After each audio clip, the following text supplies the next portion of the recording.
healthcare digital marketing. It's a well-known fact that reviews of most healthcare professionals and facilities are more negative than it should be. This happens because angry and dissatisfied patients are more vocal on the web than happy and satisfied patients. You need to have happy patients review you online to truly reflect your practice. You can use healthcare-focused review sites to bag positive reviews from your happy patients. This tool will not only help you increase positive online reviews, it will also help you retain angry patients. The third pillar of healthcare marketing success is a robust online presence. Robust online presence means that you are found on the internet when someone is searching for you, or your practice specialty in Google or other search engines in your area. The most important thing is to be found in the right place at the right time. Now, if there is a patient in your locality who needs immediate attention. You might be a very good doctor, but if you do not show up on the top 3 results in Google local listing, you lose your prospect to your competitor practicing in your area who is properly listed. This is why local search optimization is of primary importance for the healthcare industry. Here are some key factors for a high search engine placement. First important ingredient of search marketing is consistency of name.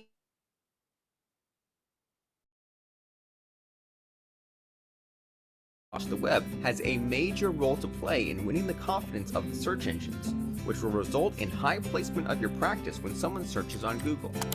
If your name, address, or phone number slightly varies on different web pages, your chances of appearing in the local search results will go down.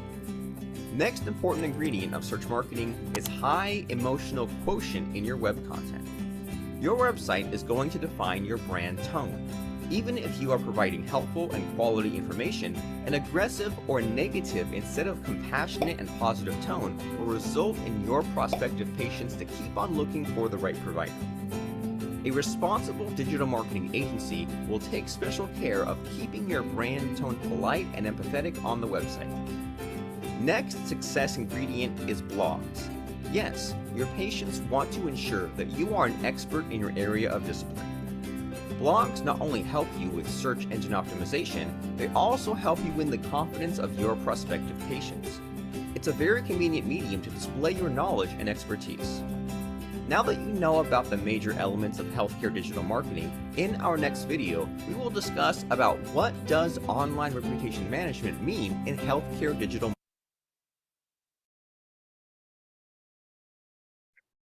Okay, so what we're going to do next is watch a short video on sales in healthcare, and then we're going to talk about, like I said, what I'm expecting for the presentation, your responsibilities, and how to incorporate what you've already done into the presentation. So this is a pretty short video, but I think it's got some good points to it.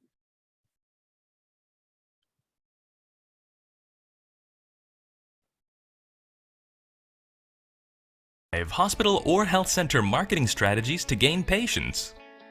Hey, Dr. Entrepreneur, we know that you are good at providing your healthcare services, but do your prospects know about your center? If not, then you are lagging in a massive competition of healthcare. But do not worry, all you need to do is market your healthcare brand. Marketing is like a fuel to any business to run successfully.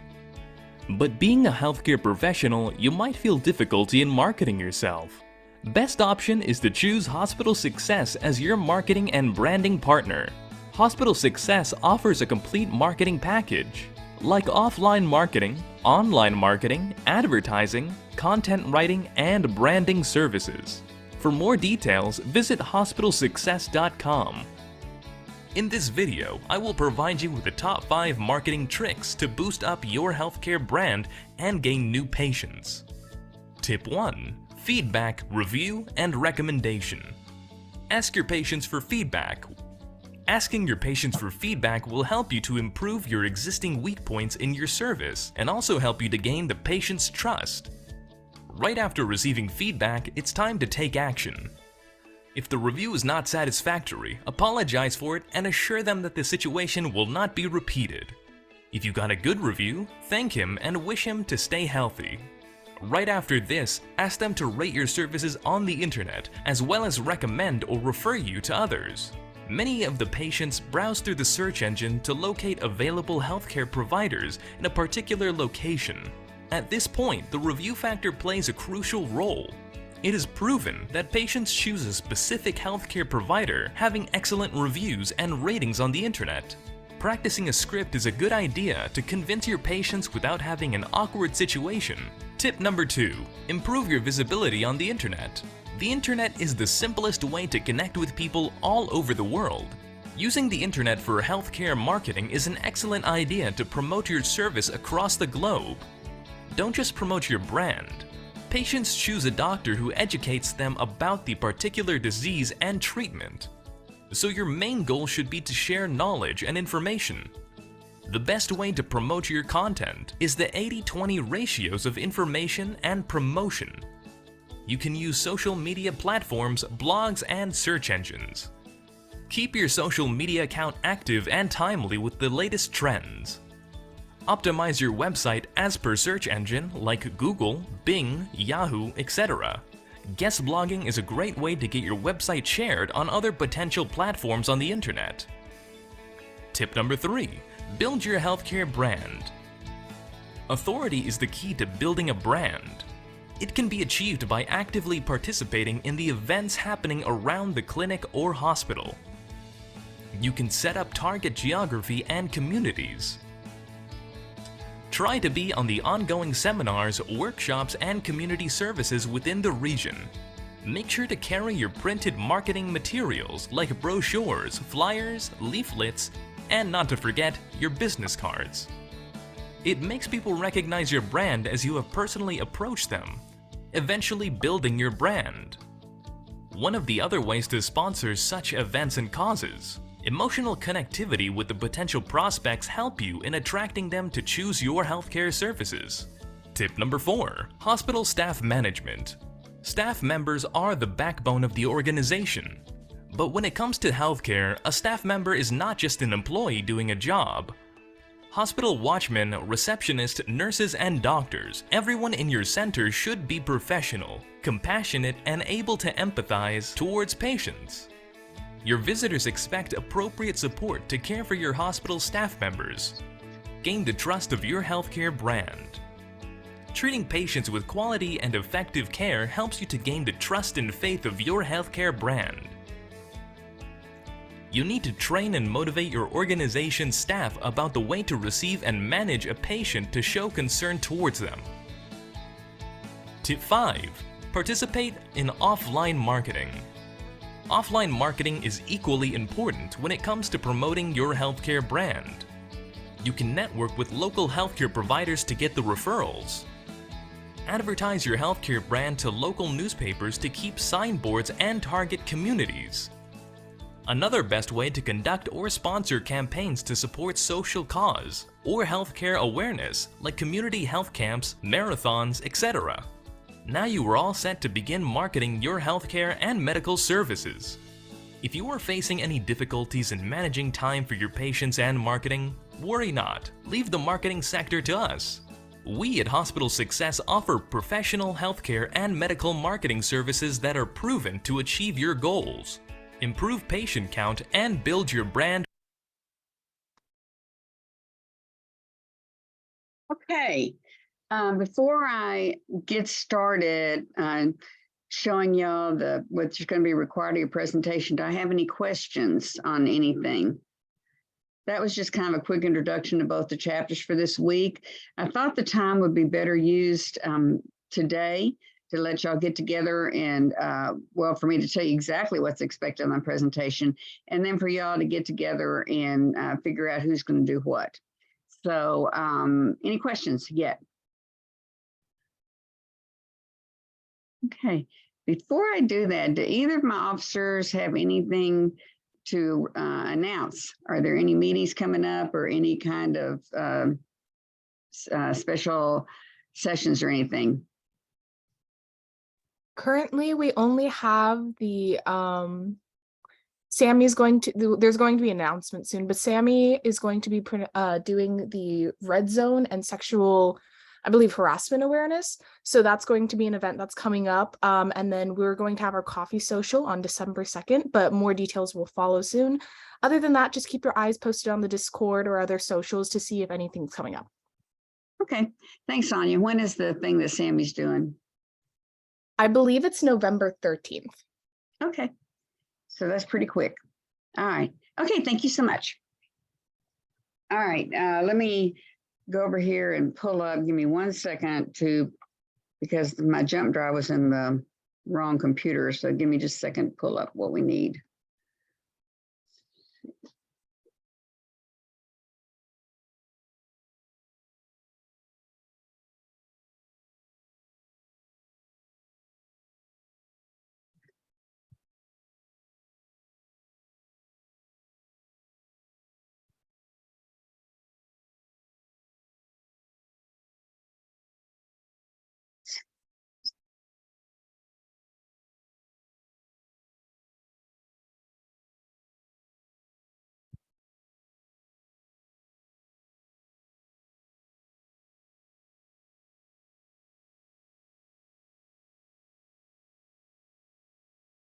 Okay, I got one of them. Hang on 1 second.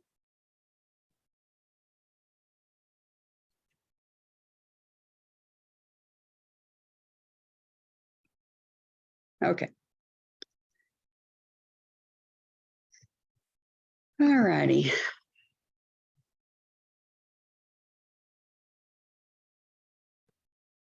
Okay, this is the PowerPoint rubric. This is for the PowerPoint that you're going to turn in.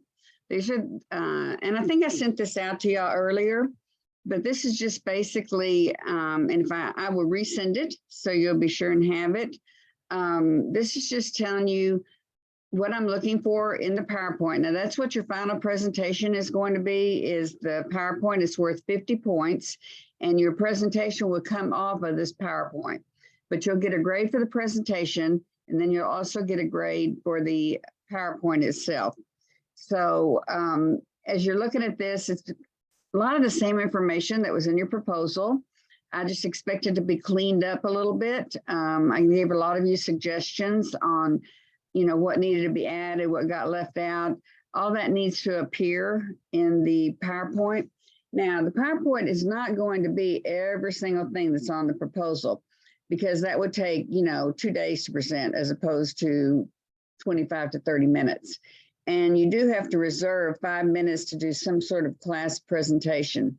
But some of the things that weren't in the proposal that need to be in your presentation in the PowerPoint are, one of them is a needs assessment, and that would be located under the content.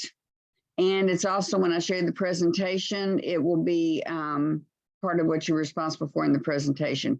But you can see what the point scale is here. And I can tell y'all that most of y'all did really, really well, or did well on the proposal, much better than my classes in years gone by. So I don't think that the PowerPoint, the presentation is gonna be that difficult for you, because you don't have that much to do. You just have to summarize it into the PowerPoint, be creative with graphics and, you know, and how you present it.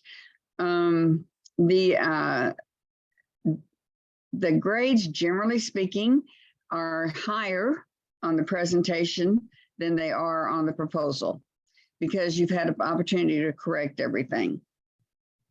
Okay, so be sure that the text, to be sure that everything is, you know, like I've had people cut and paste and just put all their stuff together and use different kinds of font. You will get counted off for that. The presentation needs to look like something you would go to a bank and present to a bank trying to get money. And so be sure that your fonts are all the same. Be sure that your backgrounds are the same. Be sure that it looks like it's one document and not a conglomerate of 3 or 4 documents slapped into one. Also, when you're looking at APA, you can lose a lot there. I didn't count off much for APA on the proposal. I do hit it harder on the final on this, because you've had the opportunity to correct it.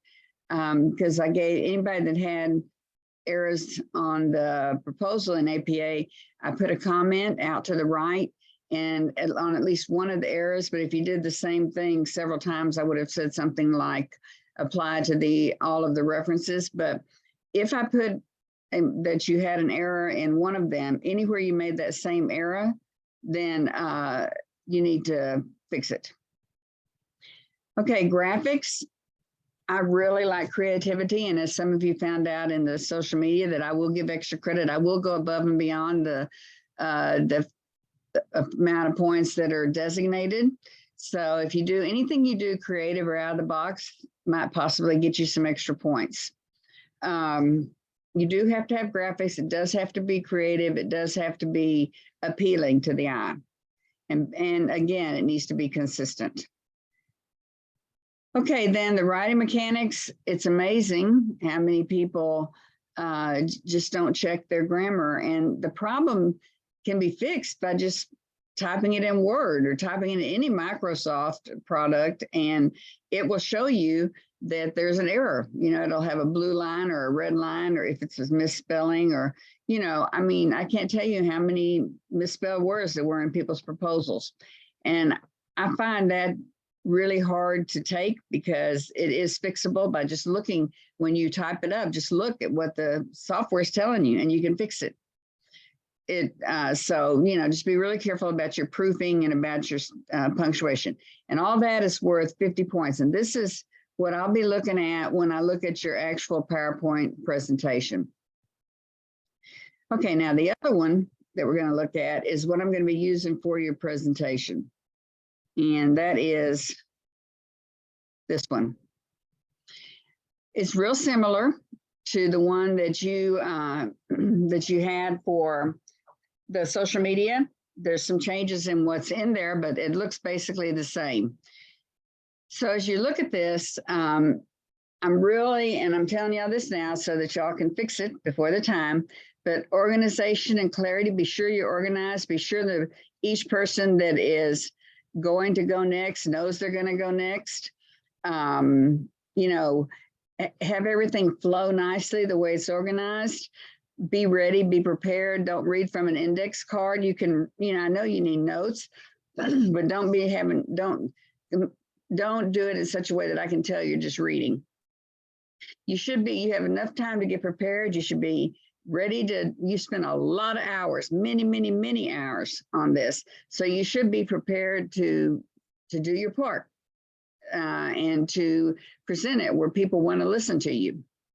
The content, again, the content's going to come from your proposal, not everything, you know, but you have to, everything that's important from that proposal needs to be in here.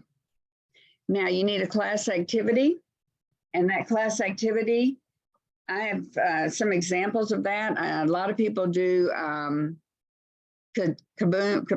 Kaboom, I can't think what it's called. Somebody help me out. The one that asked Kahoot. Okay, thank you. All of a sudden, I just had a blank. A lot of people do Kahoot. I've had other people do yoga type things, you know, 5-minute relaxation type things. I've had in person, you know, left a lot more time for creativity, but people have been very creative, and I've had someone do a hangman, you know, online. I had someone really went out of the box and did a kind of like what the librarian did when she had y'all in an escape room. Remember, you need, but it's just to be 5 to 7 minutes. So whatever it is, it needs to be short enough to be completed in 5 to 7 minutes. Oh, and I had one from a student, and he actually was speaking at another class at Southern California for one of my students that's there in graduate school. And he talked about the one he did that his group did, and it was actually a Jeopardy game. And then there was that they put questions and answers from their presentation into a Jeopardy game format. I don't know where he found that, but it's really neat. So there's all kinds of things that you can do. Just be sure that the class, you know, that you can get the class involved, and I will encourage the class also to get involved. Now, some of the components that you have to show in the presentation, and they are uploaded separate to but you need to either show them in a PowerPoint slide or separate, just pop it up after your PowerPoints or during your PowerPoint slides as a JPEG, whatever it takes. But we want to see in the presentation your ad, which is your magazine ad or billboard, some advertising created specifically for your company. Now, remember, if it's a billboard ad, you can't just put your name up there because people are going to look at it and they're going to say, well, it looks pretty neat, but how'd you get hold of them? You know, you got to give enough information in any of your ads. And you'd be surprised how many people have a beautiful ad with no telephone number, no website, you know, no anything, no address, just a beautiful ad, but absolutely no way to get hold of the group, of the company. So be sure that your ad is complete. You have to have a flow chart. The flow chart that was in your proposal needs to be in your presentation to describe to the class what how people flow through how clients or customers or patients flow through your business. You need the floor plan. The floor plan has to be identified. You have to have designate which rooms, what they're called, and they have to have dimensions. And then the final thing that you have to have is a needs assessment. Now, this needs assessment what I want y'all to do, and you don't have to send it out or distribute it or anything else, but I want you to have the experience of doing a needs assessment. And what the needs assessment is it's 10 questions. And what you're looking for is to find out what your potential target customer believes that they need from your service. So this could be it can be a Likert type scale. It can be multiple choice. It can be anything that's easy. Someone is not going to complete it if it takes too much time. I can tell you right now, when people like CVS and some of these people send me, how do we do surveys? If it's over 5 to 10 questions, I don't do it. And it irritates me no end when they send it out and they say, just take you 3 minutes and you get through with those 3. And then instead of having a submit button, they have a please continue. Yeah, well, the first part took you 3 minutes, but then the rest of it, they tried to get you to spend more time on it. So be very careful that you don't ask for too much information, too much writing. Let it be something that can be completed in 5 to 7 minutes. Okay, the mechanics I'll be looking at, the grammar. Now, I prefer that you show on your camera. And I'm going to go so far as to say I will give you extra credit if everyone in the group turns on their camera. I can't make you turn it on. I can't force you to turn it on, but I can offer you extra credit if you do turn it on.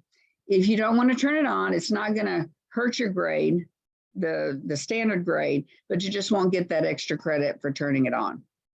So, because in that way I can see the eye movement, I can see any kind of gestures and the pace is going, that kind of thing. Otherwise, the mechanics will be on grammar and how it moves along, that kind of thing. Now, group coordination.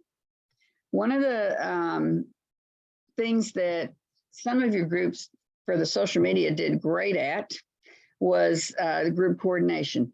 When you went, first you introduced everybody at the beginning, and then when you went from one person to the next, you said, 1 or 2 groups did this. They said, this is Anya, and she's going to be talking about what she had for dinner last night, or whatever it happens to be. But so if you do that, that will get you that will be part of what will get you the full credit. Introduce the next person and just a very quick 2 or 3 words on what they're going to be talking about. And so that's really basically, if there's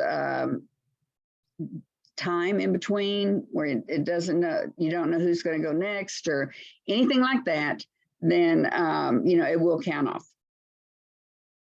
Okay, so that's basically, and I'm pretty sure I already sent these to you, but I will send them out again, just so you'll have them again. And they're on, I'm pretty sure also that I put them on the website, and I'll do that. I'll make sure of that also. So those are what I'm looking for in the presentation. Remember to keep it, we have to keep it at the time that you're allotted, cannot go over more than a minute or 2, because we only have a certain number of days and we have 5 groups. So we're going to be doing 2 groups each day except for the last day when it'll be one group. And I'm going to, let's see, when I put y'all in groups today, y'all can let me know whether you want to be on the first, second, or third day. And if you want to be, if it's the first or second day, do you want to go first or do you want to go second? And so once y'all get into your groups, you can see what's the fairest way, because y'all don't have access to the chat. So send me an email. And as the emails come in, that's the order that we'll use, that I'll use to decide who gets what position. Okay. Now, I've given y'all a heads up that I haven't done in years gone by, because I wanted to be sure everybody was clear on what was expected, so that a group might not do as well simply because they didn't read the directions or didn't realize what I was looking for. So do I have any questions? Nobody? Professor, so some of the individual components will be turned in individually on Dropbox. So how do you want us to turn in like the floor plan, the needs assessment? Do you just want it like as a Word file? Yes, that's fine. That kind of thing can be a JPEG, it can be Adobe, it can be Word. The needs assessment, actually, that one would be okay to be Adobe also, because I'm not, on that in particular, I'm not looking for, you know, like APA, it's not APA or anything like that. It's just questions and answers. So I don't need to get into it and, you know, and make all kinds of comments and stuff on it. So, yeah, perfect. you know, so yeah, any of those things can be in any kind of format. As long as I can open it, it's okay. All right, thank you. Uh-huh. Anybody else? Yeah, I should be breathing a big sigh of relief, because, you know, yeah, the worst of it's over. Now all you have to do is get it summarized. And those of you that need to do a few corrections on it, but the majority of y'all are just going to have to get it onto the PowerPoint. Okay, any other questions? It's about 8:35 now. So I'm, Eileen, you got a question? Yes, since it's due on the 20th, so we'd be presenting right when we come back from Thanksgiving break, right? You know, let me look at that before I tell you. I cannot, I was just thinking to myself, I needed to check those dates because I can't remember. I think that's correct, because we don't have much time after we get back before this class is over, which is hard to believe. Let's see. Give me 1 second and I will pull that up. Okay.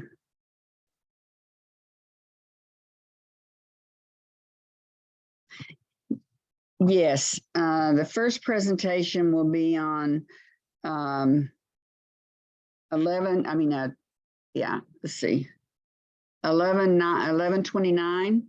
and the second presentation will be on 12/2, and the third day will be 12/6. So those are the 3 days, 11/29, 12/2, and 12/6.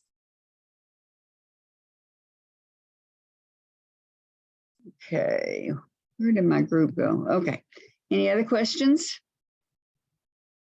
Okay, I'm going to. I was just going to mention, isn't 12/2 on a Friday? Is it? Then that's a mistake. Thank you so much. It probably very well could be. Give me 1 second. I could have had that date wrong on the calendar.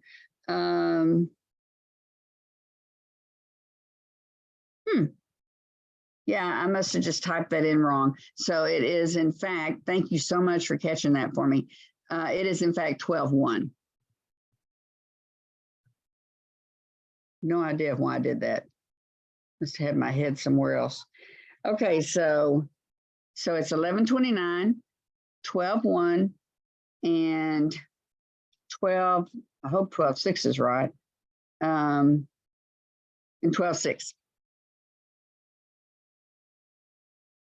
Okay, now I did have in here that there's a possible 12/8 substitution, And the reason for that is, and I want y'all to keep that in mind, is that I'm presenting a paper in Las Vegas that week. And if my paper is at, and I know it's on 12/6, and if it's, but I think it's later in the day. So I think we're okay, but I will let y'all know in plenty of time. I should know this week, but that's why I have 12/8 as a possible substitution. Okay. Yeah. Any other questions? For the floor plan and for like, it has to be in a PowerPoint, right? So do we have to go in depth and explain that? For a presentation? No, in the presentation, all you need to do is have the floor plan and have it labeled. And then you can just show the floor plan and just give an overall view of, you know, our clinic is going to have 2 examination rooms and a, you know, and a family room and whatever else you're going to have, but you don't have to talk about what you're going to use each one for or the size of each one, but it does have to be on the PowerPoint. Okay, thank you. But if you can't fit it onto the PowerPoint slide, just show it as a JPEG aside from the PowerPoint. Okay, thank you. Anybody else? Although I hope that y'all can get everything into the PowerPoint one way or the other so that I won't have to go hunting for it when I go to grade it. Okay. All right, I'm going to open up the rooms, I think. Let's see, breakout rooms, there we go. And y'all self-select into them. And I will pop in and out, but I'll give y'all a few minutes first to decide what day y'all want to present and send me an email.